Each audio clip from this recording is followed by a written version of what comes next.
Ministerio de Relaciones Exteriores en su cuenta de Twitter colocó este lunes un mensaje para el pueblo y gobierno de Noruega por la celebración del Día de la Constitución.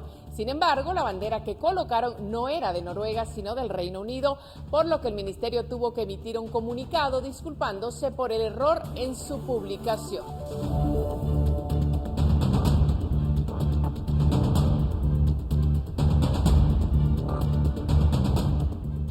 Buenas noches, ¿cómo está? Iniciamos la semana en la emisión estelar de Noticiero Guatevisión, agradeciendo como siempre su sintonía. Hay noticias curiosas, relevantes, muy importantes, pero lo que usted necesita saber, lo que sucedió en esta jornada, lo tiene aquí, en Guatevisión.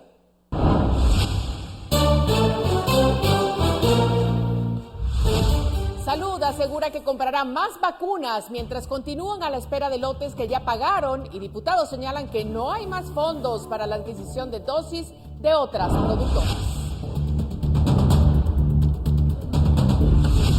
Consuelo Porras reconoce el apoyo internacional para mejorar el trabajo del Ministerio Público y afirmó que en 3 años ha cumplido el 80% de los objetivos de su plan de trabajo.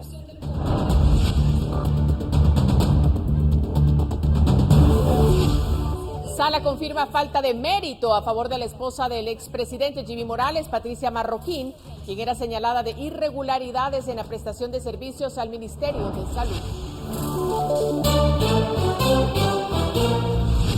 5 meses después, el Ministerio de Relaciones Exteriores inicia investigación por un supuesto desvío de donaciones recolectadas para damnificados por las tormentas ETA e Iota.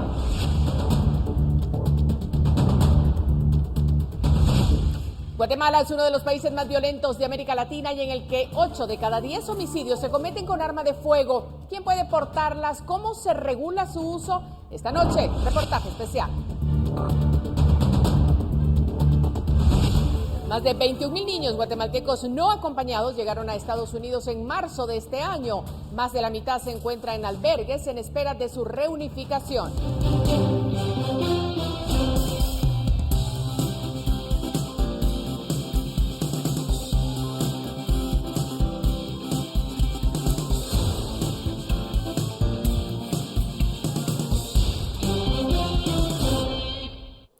Autoridades del Ministerio de Salud acudieron esta mañana al Congreso de la República para actualizar datos sobre la compra de las vacunas contra el COVID-19 y presentar avances del plan de inmunización. En la citación, el diputado Orlando Blanco denunció que el Ministerio de Salud carece de dinero para comprar vacunas contra el coronavirus de otras casas productoras distintas al gobierno ruso y el mecanismo COVAX. Dígale a la ministra que no hable mentiras, que disculpe, yo soy muy respetuoso, pero cuando la oigo y uno que conoce dice, ¿cómo le están diciendo a la población que está negociando con otra gente si ya no tiene recursos para negociar? Y eso lo sabemos la gente que ha estado en el Estado. Si uno no tiene la partida presupuestaria, la disponibilidad financiera, no puede comprometerse. Por eso es que no habían negociado, recuérdense. El año pasado no negociaron porque no les colocaron dinero para eso. Según el congresista, de los 1.500 millones de quetzales disponibles para adquirir inmunizadores, 1.200 se usarán para pagar las dosis de Sputnik V. El resto servirá para obtener las de COVAX, asegura. A pesar de esos señalamientos, la viceministra administrativa de Salud aseveró que su cartera negocia con las farmacéuticas de Pfizer y Johnson & Johnson, ambas estadounidenses. Si ha habido interés, lo hemos manifestado. Hemos estado en espera de respuesta concreta de ellos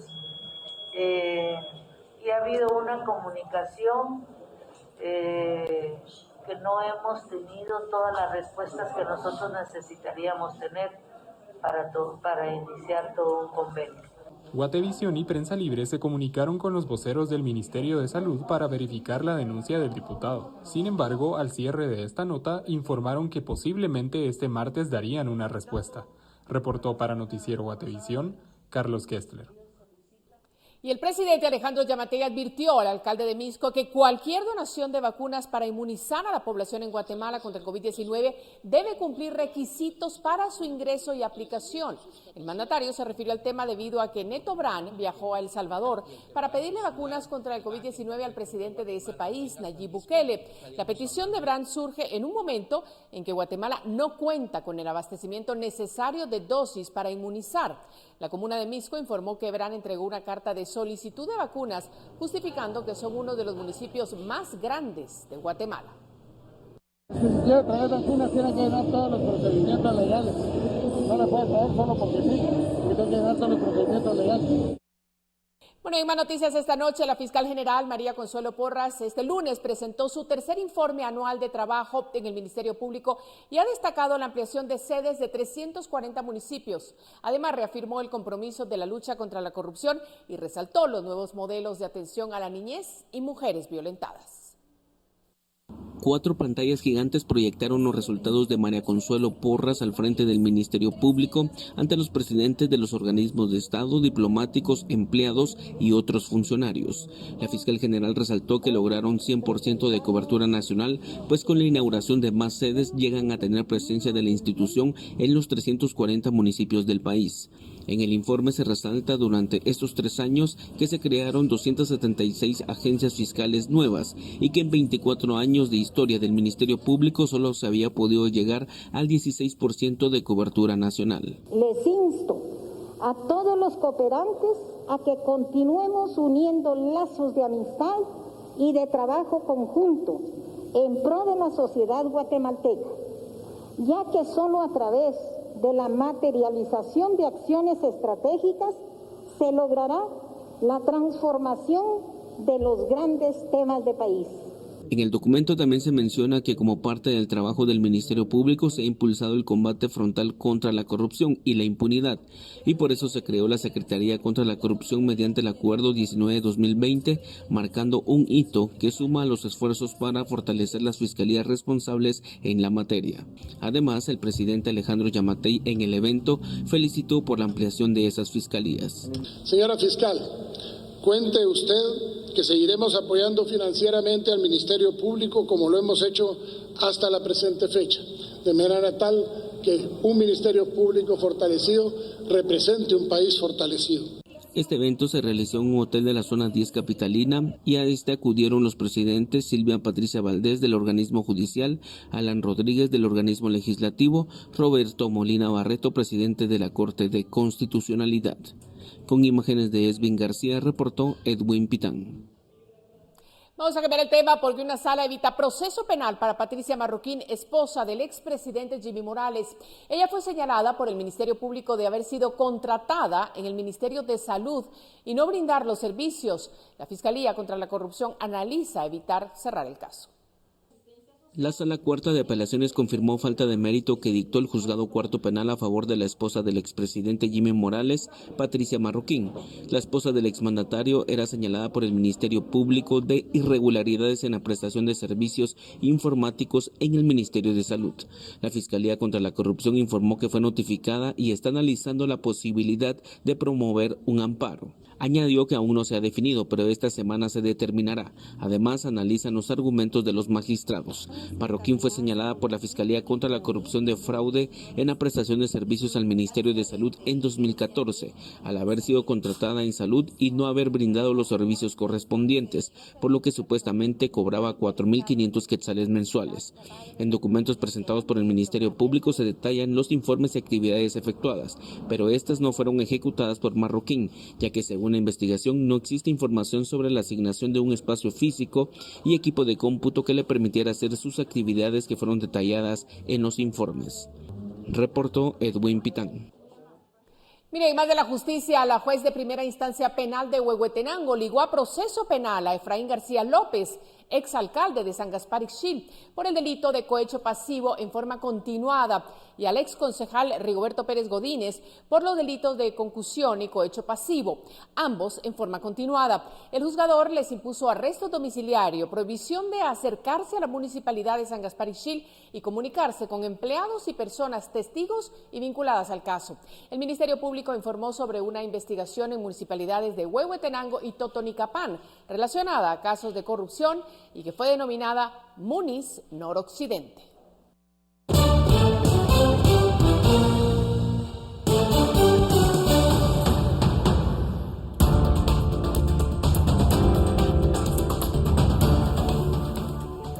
Después, el Ministerio de Relaciones Exteriores inicia investigación por un supuesto desvío de donaciones recolectadas para los damnificados por tormentas ETA e IOTA. Con eso, regresamos.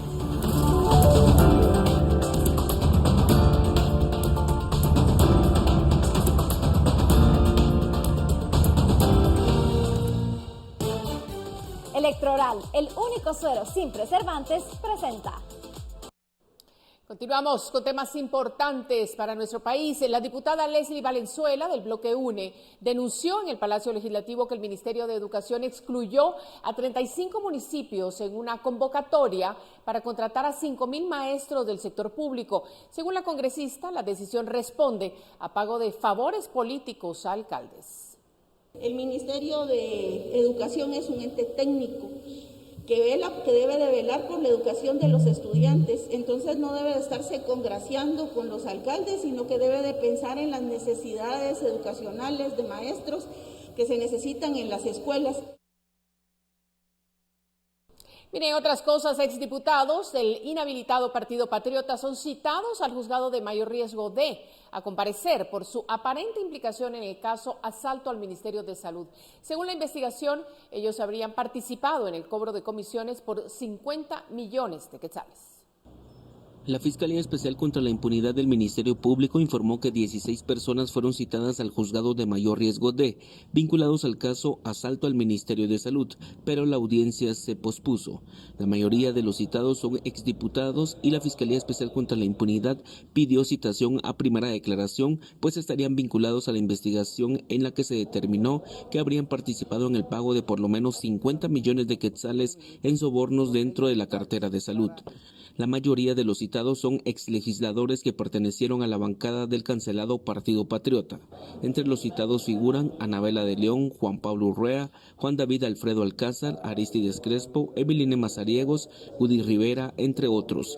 Los indicados debían acudir este 17 de mayo al juzgado, pues se les señala de haber participado en el pago de estos sobornos en los contratos que gestionaba la cartera de salud en ese entonces, pero la audiencia fue reprogramada debido a excusas por enfermedad.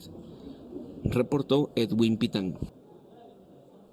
Y 2 auditores del Ministerio de Relaciones Exteriores viajaron a Estados Unidos para investigar un supuesto desvío de donaciones recolectadas para los damnificados por las tormentas ETA e IOTA del 2020 en el Consulado de Guatemala, en Los Ángeles. Estos víveres fueron entregados por particulares y empresas al Consulado de Guatemala en Los Ángeles. Según medios estadounidenses, pudieron haber sido llevados sin autorización a otros albergues en Estados Unidos, y una parte aún permanece empaquetada 5 meses después de las tormentas. Las donaciones consisten en alimentos, insumos médicos y sobre todo mascarillas. De acuerdo con el cónsul Tecandi Paniagua, ningún producto fue desviado. Y lo que se va a ver es exactamente cuántas se recibieron y cuántas hay actualmente, y si el cónsul en algún momento hizo algún donativo, a quién lo hizo y cómo se hizo, para poder tener la claridad y poderle dar esa información de manera transparente. La denuncia también hizo eco en el Congreso, especialmente en la Subcomisión de Asuntos Migratorios y Consulares. Dentro de todo lo que se recaudó ahí, es lo que más duda da, es de que se recaudaron aproximadamente, si no estoy mal, un aproximado de 230,000 mascarillas. Y estas mascarillas, hay una publicación que el cónsul hace dentro de su página de Facebook que tiene del consulado, en donde él un mes atrás o unos días atrás había hecho un donativo de aproximadamente 35 a 40,000 mascarillas a un albergue. Esas sospechas también las comparten algunos líderes migrantes guatemaltecos que recaudaron víveres. Una parte incluso desconfía de la investigación que realiza la Cancillería, que se publicará esta semana. Eso es como mandar un gato a cuidar las salchichas, ¿me entiendes? O sea, ya sabemos que ahí no va a pasar nada. Todavía si viniera una Contraloría de Contraloría de Cuentas, ¿verdad? Que viniera una auditoría de Contraloría, todavía podemos decir que es algo ajeno, pero imagínense usted, le van a dar el reporte al canciller y el canciller es su niño preferido, el cónsul, no va a hacer nada. Según las Naciones Unidas, las tormentas ETA e IOTA dejaron a 935,000 personas afectadas en Guatemala, muchas de las cuales perdieron sus viviendas en inundaciones. Reportó para Noticiero Guatevisión, Carlos Kessler. Electroral, el único suero sin preservantes, presentó. Bueno, y tenemos un servicio social. Atención, la señora Crescencia Polanco, de 82 años, desapareció el pasado 13 de mayo en residenciales La Perla del municipio de San Felipe, en Retaluleu.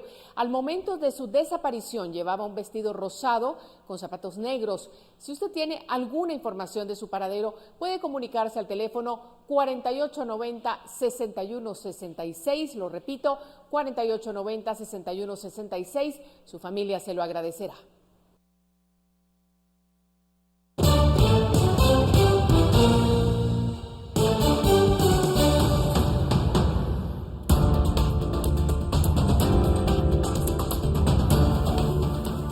Guatemala es uno de los países más violentos de América Latina y en el que 8 de cada 10 homicidios se cometen con armas de fuego. ¿Quién puede portarlas? En instantes, un reportaje especial.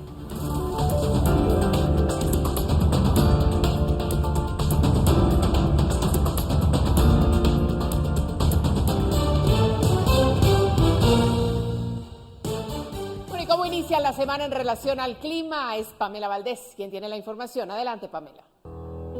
Muy buenas noches, María Luisa. Qué gusto saludarte a ti y a toda nuestra audiencia. Es momento de compartirles las condiciones climáticas de mañana para que ustedes en casa lo puedan tomar en consideración. Y entramos rápidamente con la información.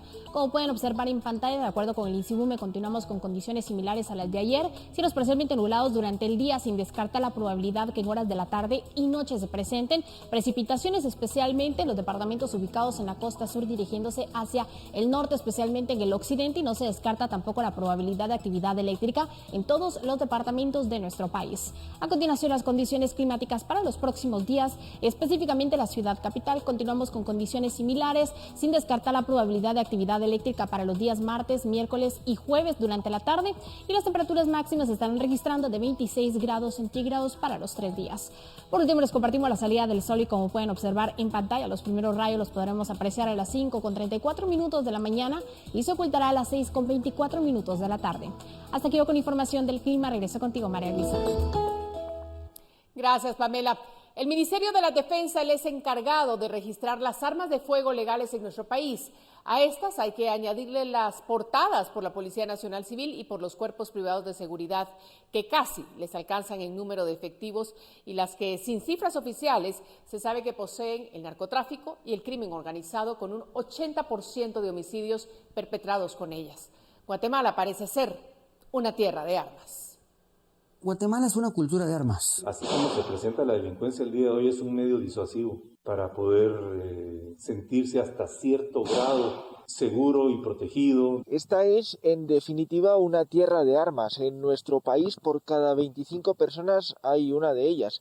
Sin embargo, esto se queda un poco chico si lo comparamos con, por ejemplo, Estados Unidos, en donde hay 89 armas por cada 100 habitantes, pero que adquiere otra perspectiva cuando vemos que las tasas más altas de homicidios por arma de fuego están en Centroamérica y en el África subsahariana. De cada 10 personas que son víctimas de violencia homicida de manera letal, 8 fueron heridas con arma de fuego. En 2020, la tasa de homicidios bajó un 30% respecto al año anterior, y el descenso en los causados por arma de fuego se mantuvo proporcional. Esa es la relevancia de estudiar el tema desde cualquier punto de vista. Ese año, además, se incautaron 3.515 armas de fuego en Guatemala, lo que se acompañó de 1.625 personas detenidas. ¿Cómo lo dimensionamos?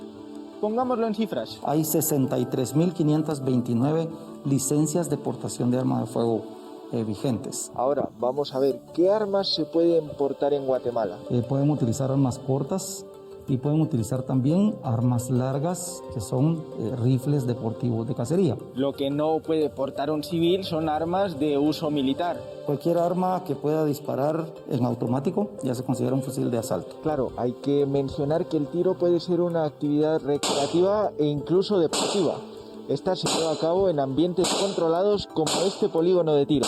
Es un área legalmente establecida para que las personas que portan armas o desean aprender el uso sobre ellas puedan venir y practicar en una forma segura.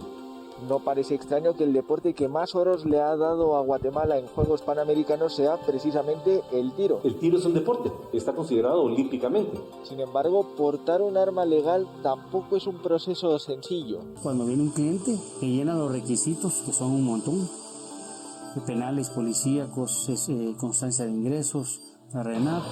Vinimos a la Dirección General de Control de Armas y Municiones, la DICINAP, porque para solicitar una entrevista con ellos, que no es el ente regulador de las armas de fuego en nuestro país, tenemos que entregar una carta de manera física. Vamos a acercarnos para allá. Esa dirección, que depende del Ministerio de la Defensa Nacional, registra 360 empresas relacionadas con las armas, 153 de compra-venta, 175 de seguridad privada, 18 polígonos y 14 armerías. Ellos obtienen dos documentos distintos, una que es credencial de portación de armas de fuego, que esta lo que dice es que el arma se puede movilizar, pero no está registrada al nombre de una persona. Esto supone el 48% de los registros de la dirección. Para 2019 se tenían 23.638 agentes de seguridad privada, casi a pares con los 36.208 efectivos de la Policía Nacional Civil. Aún así, con tantos efectivos de seguridad, es precisamente esa sensación de desamparo lo que muchos señalan como motivo para portar un arma de fuego personal. Está todo este tema de la seguridad privada, ¿verdad? Que al final es una forma colectiva de armarse, ¿verdad? Porque no es que todos adquieran un arma, sino que le pagan a una de estas empresas que va a tener ahí 2 personas armadas. El guatemalteco tiene que estar consciente que las fuerzas de seguridad del Estado no son lo suficientemente capaces, ni hay suficientes policías para proteger a toda la población. Por ende, es bueno que el ciudadano honrado, el ciudadano correcto, el ciudadano que quiere estar en regla, pueda defenderse de la delincuencia por sí mismo. Y es que aún adentro de las instituciones encargadas de resguardarla, ellos disparan ese mismo argumento. Considero que sí existe el derecho de la persona a defender su propiedad, pero ese es Rubén Telles hablando, ¿verdad? Soy yo hablando de manera personal. Un agente de la Policía Municipal de La Esperanza en Quetzaltenango perdió la vida a causa del impacto de una bala salida de su propia arma y, según las investigaciones, accionada por ella misma. ¿Esto es necesario? ¿Hace falta un guardia aquí? Muy bien, ya que hemos repasado el panorama armamentístico de Guatemala, ese país de los 15 homicidios por cada 100.000 habitantes, vale la pena hacernos la pregunta de ¿qué tan distintos estamos del resto del mundo? La tasa de homicidios en el mundo es de 6,1 por cada 100.000 habitantes, es decir, en Guatemala estamos por encima del doble de eso. Sin embargo, si nos enfocamos en nuestro continente, en América, somos el 8º país en la lista. La pregunta es, ¿cómo se relaciona esto con la tenencia de armas? La evidencia estadística arroja información poco concluyente al respecto. Claro que hay que recordar que las listas que emiten los países son de las armas legalmente registradas, porque las ilegales no tienen registro. Comencemos con el repaso por el Atlas. Estados Unidos es un caso muy particular porque tiene la tasa de armas por habitante más alta del mundo, 89 por cada 100. De hecho, hay 3 veces más armas que en Irak, por ejemplo. La segunda enmienda a su constitución hace que portar armas sea un derecho de todo ciudadano estadounidense. Sin embargo, entre 2009 y 2016 ocurrieron 156 tiroteos masivos. Su tasa de homicidios es de 7,8 por cada 100.000 habitantes, es decir que entre las grandes potencias económicas mundiales solo Rusia está por encima. Su contraparte es Suiza, dado que su ejército es una milicia. Muchos de los jóvenes, una vez que han terminado el servicio militar, conservan sus armas. De hecho, en Suiza hay 27,6 armas por cada 100 habitantes. Sin embargo, cuando vemos la tasa de homicidios resulta casi anecdótica, tan solo 0,5 por cada 100.000 habitantes. Algo parecido ocurre en países altamente armados como Austria o como Alemania. En América Latina también encontramos trayectorias cruzadas que nos llevan a objetivos difíciles de correlacionar. Las tasas de homicidios más altas están en Venezuela, en Honduras y en México. Venezuela y México además rankean entre los 3 países de América Latina en los que más civiles portan armas de fuego. Ahora, también es verdad que son dos de los países más habitados de la región. Más adecuado sería ver, por ejemplo, la tasa de portación. El que la tiene la más alta es Uruguay, con 34,7 armas por cada 100 habitantes. Su tasa de homicidios, la segunda más baja de la región, 5,9 por cada 100.000 habitantes. Y si vemos un ejemplo más conocido como nuestra Guatemala o la vecina El Salvador, acá hay 4 armas por cada 100 habitantes. Allí, 6. Sin embargo, las tasas de homicidios están en 15,7 y 19,7 por cada 100.000 habitantes respectivamente. Qué lejos se ven las tasas de 1,7 en Bélgica, de 1,2 en el Reino Unido o de 0,9 en Islandia, ¿no? Pues en esos países hay 12,7, 4,6 y 31,7 armas por cada 100 habitantes respectivamente. A falta de entender esas posibles correlaciones, profesionales de áreas relacionadas señalan que, por ejemplo, la desigualdad de oportunidades en lo económico o en lo social, o el pobre manejo de los reglamentos de las armas podrían ser algunas de las causas. Si no hay arma, pues se van a ir a los golpes, o a lo mejor con un arma blanca, machete, pero no es tan letal. Incluso tienen ese dicho, ¿verdad? Si vas a portar arma, es para usarla, dice.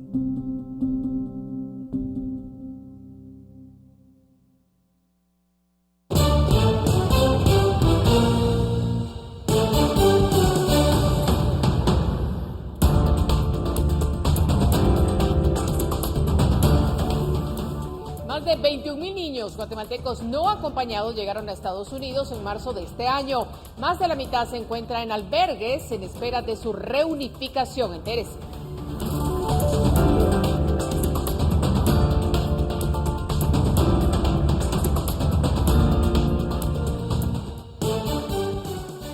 Noticias del mundo. Estados Unidos suministrará 20 millones de dosis de vacunas contra el COVID-19 adicionales, lo que elevará el total anunciado a 80 millones de dosis a lo largo de los próximos 6 semanas.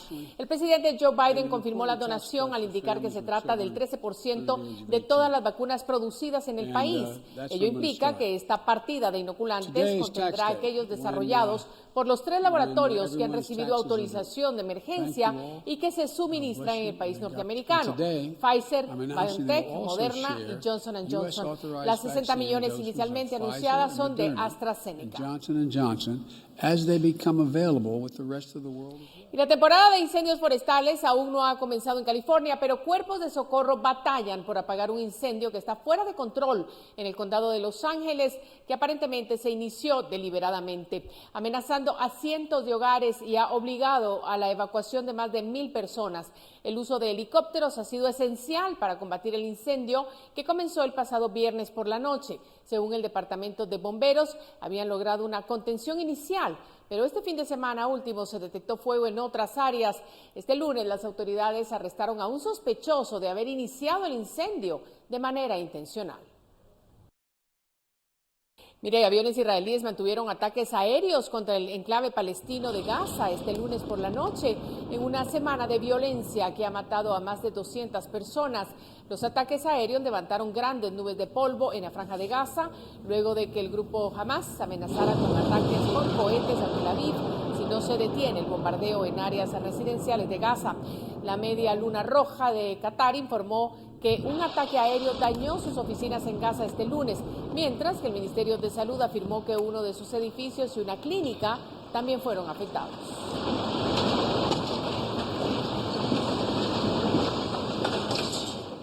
Y regresamos a Estados Unidos porque ahí se bloqueó por tercera vez en una semana una declaración del Consejo de Seguridad de la Organización de las Naciones Unidas sobre el conflicto en Medio Oriente. El rechazo de Estados Unidos provocó la convocatoria para mañana martes a una nueva reunión de emergencia a puerta cerrada del Consejo de Seguridad, la cuarta desde el 10 de mayo, sin que se haya podido determinar una postura común ante los enfrentamientos entre israelíes y palestinos. Mire, a pesar de que en abril se registró un pequeño descenso en la cantidad de detención de niños migrantes procedentes del Triángulo Norte, el fenómeno alcanzó un pico en marzo que solo entre menores guatemaltecos superó los 20,000. Han ingresado más de 21,000 niños no acompañados guatemaltecos, de los cuales 10,700 14 se encuentran en albergues actualmente en espera de su reunificación. Esas cifras revelan la realidad que vive la niñez migrante de Guatemala y que se evidencia en casos como el de 5 menores, 3 hondureñas y 2 guatemaltecas, abandonadas en Texas la semana anterior. Según el director de la Casa del Migrante, junto con El Salvador y Honduras, el Triángulo Norte sigue siendo la región que expulsa mayor cantidad de menores, con un pico que se registró durante el mes de marzo.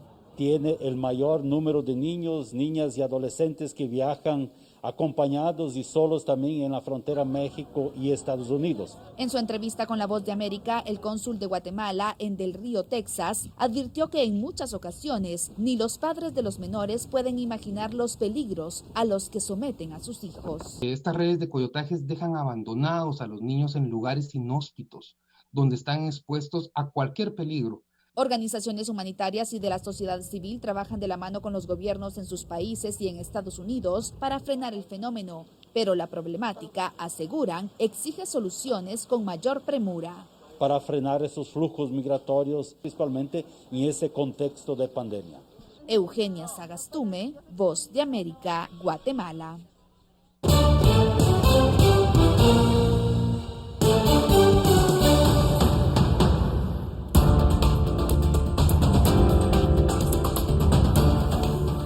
Inicia la Semana de las Telecomunicaciones, donde el tema central es el camino a una transformación digital. Entre los proyectos se busca mejoras al Internet del país.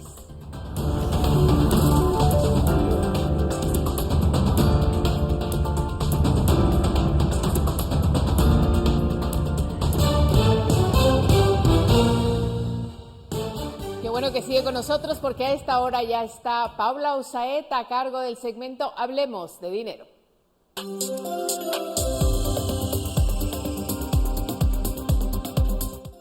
Hola María Luisa, buenas noches. El registro mercantil inscribió 17.828 empresas mercantiles entre enero y abril de este año, lo que representa un crecimiento del 63% respecto al mismo periodo del año pasado.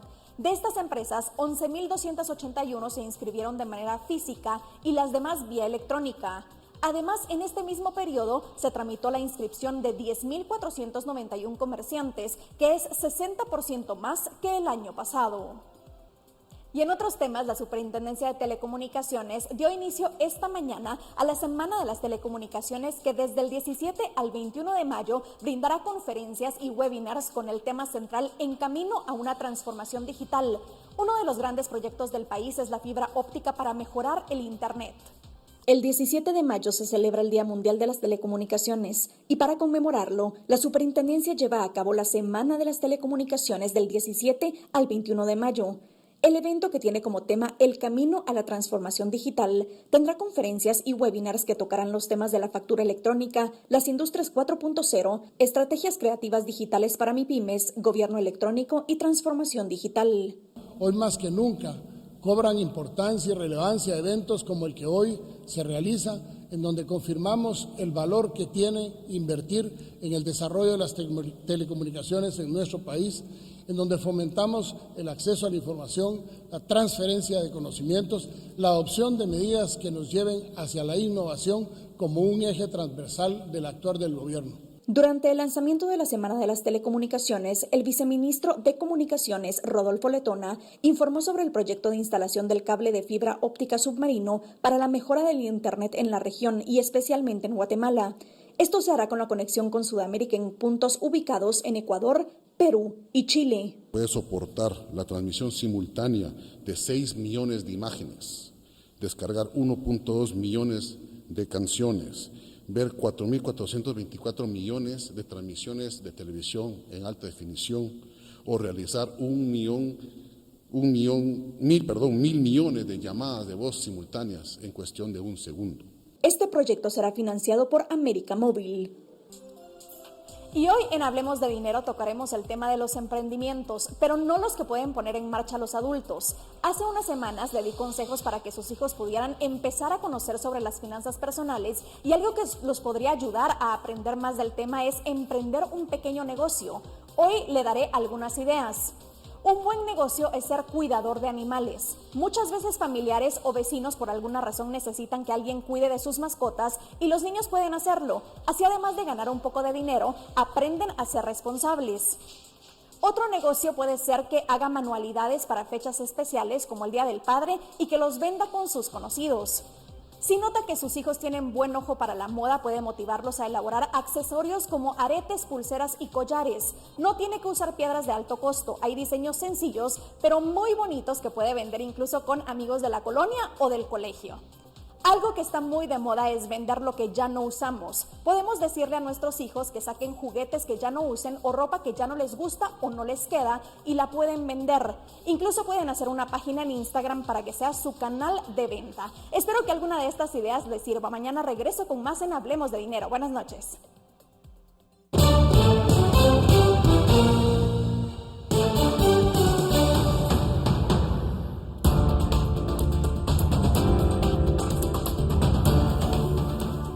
Antes volvemos con todo lo que nuestros televidentes nos hacen llegar a través del WhatsApp de Guate Reporta 4003-3859.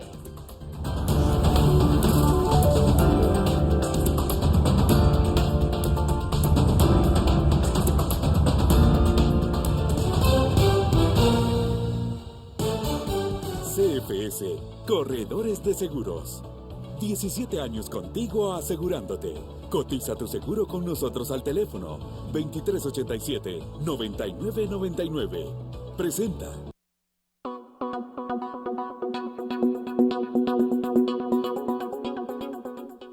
Gracias por sus aportes al 4003-3859. Nosotros hoy comenzamos con el reporte que recibimos desde Huehuetenango y se trata de fotografías de la jornada de vacunación contra el COVID-19 que se efectuó en la cabecera departamental. Además, en el reporte se lee el siguiente mensaje: ya nos vacunamos, gracias a Dios, no nos dio ninguna reacción, animamos a que todos se vacunen. Reciban un saludo de Marco Tulio Toledo Sosa y Rosa Angélica Matías de Toledo.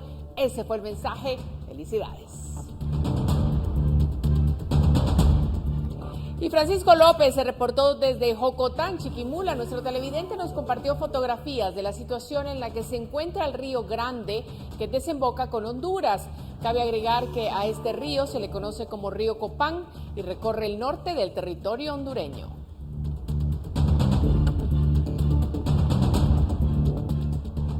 Miri Germán Isaías Choc se reportó para denunciar la falta de proyectos de mejoramiento de la red vial en comunidades de la aldea Campur, municipio de San Pedro Carchal, Tavera Paz. El denunciante nos compartió videos del accidente que se registró en noviembre último, con el propósito de mostrar el peligro que representan los caminos que desde hace años no han recibido mantenimiento. La ruta más afectada es la que se comunica de Campur a la aldea Sensarzanau. Consta esto en el mensaje que hemos recibido. Dale tranquilidad a tu familia al estar asegurado. Asegura tu vehículo, tu casa o empresa.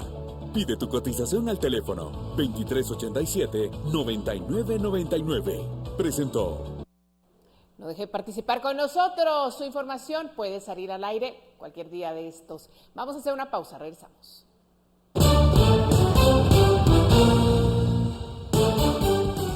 Inicia investigación por un ataque armado que ocurrió el domingo en el Centro Preventivo para Varones de la Zona 18 y que dejó un recluso muerto.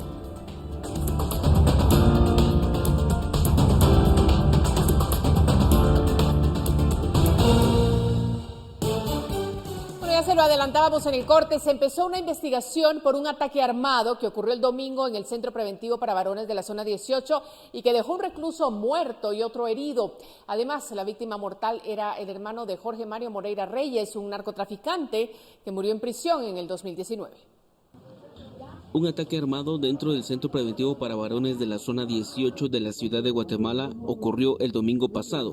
Dejó como saldo un reo muerto y otro herido. Así lo ha confirmado la Dirección General del Sistema Penitenciario. La víctima del ataque ocurrió en el anexo B del sector 1 en el centro carcelario. Fue identificada como Gustavo Andretti Jordani Orozco Reyes, hermano del narcotraficante Jorge Mario Moreira Reyes, conocido como El Marino, y quien fue asesinado en 2019.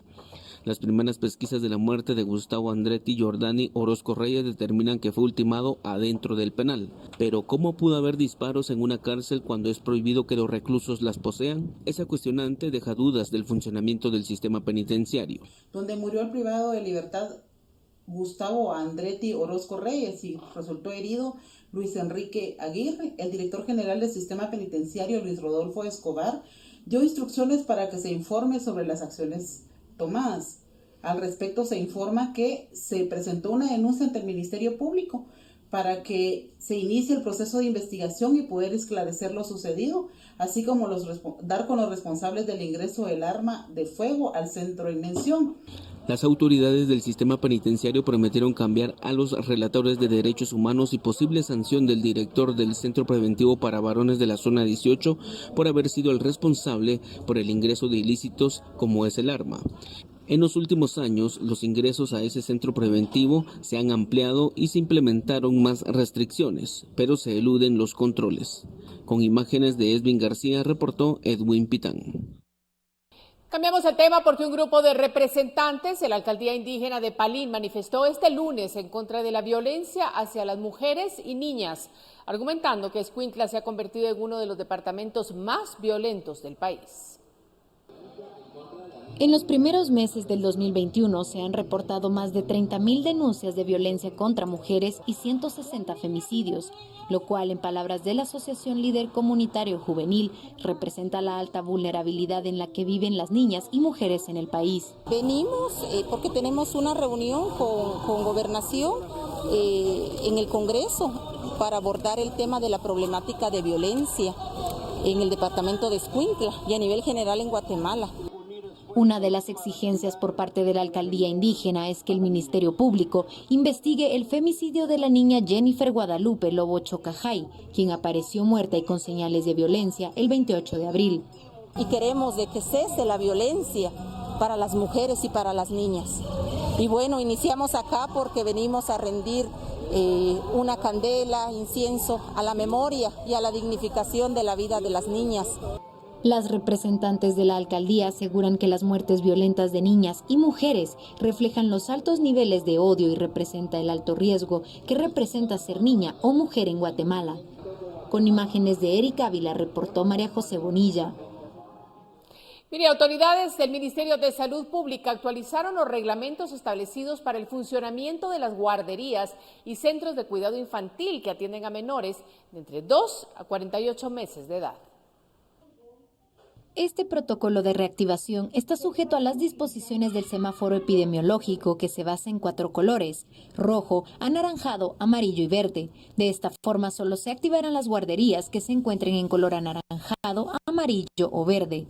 Se implementó el uso de termómetros, termómetro de pedestal que el niño no tenga que tocar, termómetro de mano que nosotras las docentes andamos cargando en nuestro implemento de uso diario. Tenemos que utilizar también carteles gráficos para que los niños, como ellos no pueden leer, ellos a través de los dibujos pues puedan ver cuáles son las medidas que tienen que tomar. Todas las personas encargadas del centro infantil o guardería deberán portar careta, hacer una capacitación mensual en temas de higiene y técnicas de desinfección, entre otros. Nos mandaron una lista de requisitos del plan de prevención, mitigación y atención que teníamos que tener preparados para poder funcionar presencialmente. Entre estos, pues como les decía, tener el termómetro, tener el área de aislamiento, un aforo por aula. Asimismo, se marca el área donde la mesa del niño va a estar en el piso para que ellos sepan que de ahí no se puede salir. Las autoridades encargadas aseguran que seguirán implementando de manera estricta los requerimientos establecidos por el Ministerio de Salud para evitar el contagio de coronavirus. Con imágenes de Fernando Cabrera, reportó para Noticiero Guatevisión, María José Bonilla. Mire, así llegamos al final. Gracias por haber estado con nosotros iniciando la semana. Hay noticias, por supuesto, el día de mañana. Regresamos con más y lo dejamos ahora con las imágenes del Moulin Rouge, uno de Los cabarets más famosos del mundo, cerrado por la pandemia del COVID-19 desde el 12 de marzo del 2020, que reabrirá sus puertas el 10 de septiembre en París, Francia, prometiendo un cancán más frenético y alegre que nunca.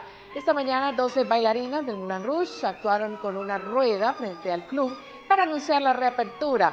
Las bailarinas dicen estar muy motivadas para el regreso al cabaret.